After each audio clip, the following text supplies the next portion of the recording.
तुम कहना क्या चाहते हो? क्या तुम मुन्नी से इसलिए शादी कर रहे हो क्योंकि तुम मुझसे प्यार करते हो, या सिर्फ इसलिए कि तुम्हें टिम्पी की देखभाल के लिए किसी की जरूरत है? रतिक का जवाब सुनकर हर कोई चौंक जाता है।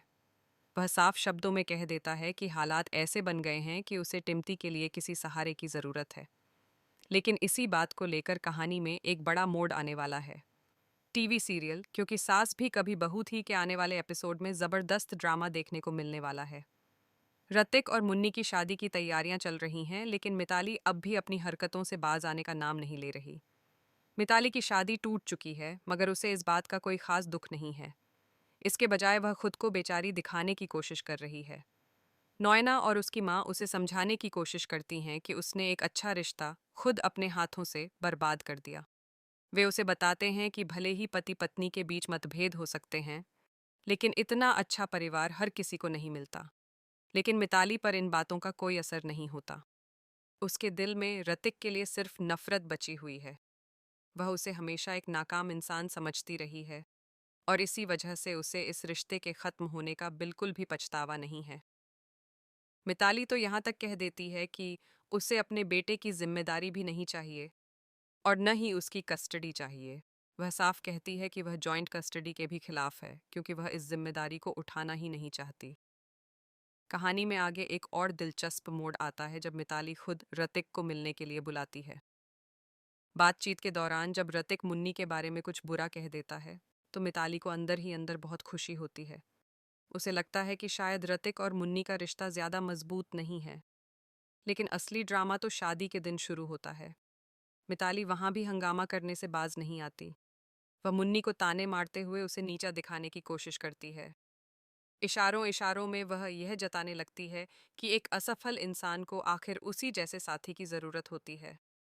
मिताली की नज़रों में ऋतिक एक लूजर है, और वह यह साबित करने की कोशिश करती है कि मुन्नी भी उसी के लायक है। वह बार बार ये बात छेड़ती है कि मुन्नी पहले एक नौकरानी की तरह काम करती थी, लेकिन घर के बाकी लोग सच्चाई जानते हैं। उन्हें पता है कि मुन्नी भले ही काम करती थी, लेकिन उसने अपनी मेहनत और ईमानदारी से जिंदगी में आगे बढ़ने की कोशिश की है।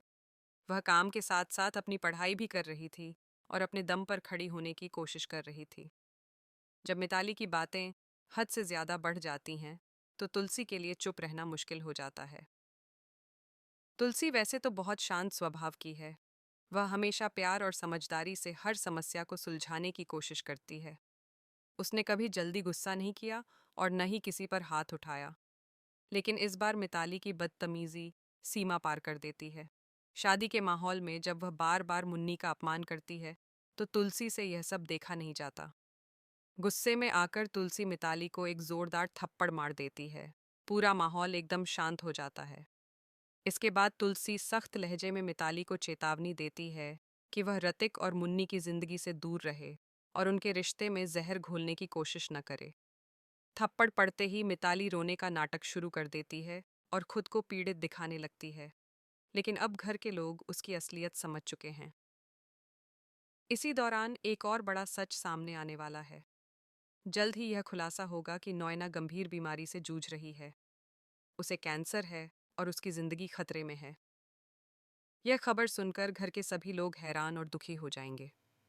भले ही नॉयना की कुछ हरकतें ठीक नहीं रही हों, लेकिन उसकी बीमारी की खबर सुनकर तुलसी का दिल पिघल जाता है, और उसे बहुत दुख होता है। दूसरी तरफ मुन्नी अब सच्चाई समझ चुकी है। उसे एहसास हो जाता है कि ऋतिक उससे सच में बहुत प्यार करता है। उस दिन उसने जो भी बातें कही थीं, वह सिर्फ इसलिए थीं ताकि मिताली उनके रिश्ते को बदनाम न कर सके और कोई नया तमाशा खड़ा न करे। अब मुन्नी और ऋतिक के बीच गलतफहमियां खत्म हो जाती हैं। दोनों के बीच समझ और भरोसा पहले से भी ज्यादा मजबूत हो जाता है। लेकिन मिताली के मन में धीरे धीरे पछतावा जन्म लेने लगता है। उसे एहसास होने लगता है कि उसने जल्दबाजी में कितना बड़ा फैसला ले लिया। तलाक लेकर उसने सिर्फ एक अच्छा पति ही नहीं खोया, बल्कि एक प्यार करने वाला परिवार भी छोड़ दिया। आने वाले एपिसोड में यह देखना बेहद दिलचस्प होगा कि क्या मिताली अपने किए पर सच में पछताएगी, या फिर एक बार फिर कोई नई साजिश रचेगी। आप इस आने वाले ड्रामे को देखने के लिए कितने उत्साहित हैं? अपनी राय ज़रूर बताइए, और टीवी सीरियल्स से जुड़ी ऐसी ही ताज़ा खबरों के लिए चैनल को सब्सक्राइब करना न भूलें।